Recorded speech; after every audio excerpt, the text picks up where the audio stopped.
কি চচ্চড়ি বলো দেখি? কাঁকরোল চচ্চড়ি। কি দিয়ে বানাচ্ছ? সর্ষে, পোস্ত, কাঁচা লঙ্কা বাটা, কালো জিরে ফোড়ন। আচ্ছা, আর এই মাছটা ভেজে কি হবে? ঝাল। কি দিয়ে ঝাল করবে?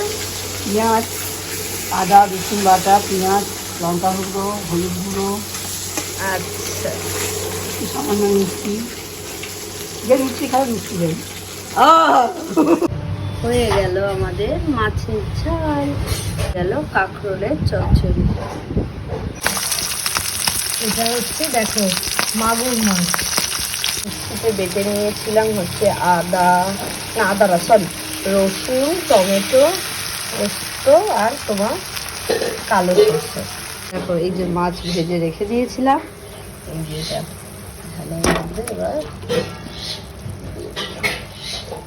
এই যে মাগুর মাছের ঝাল আমার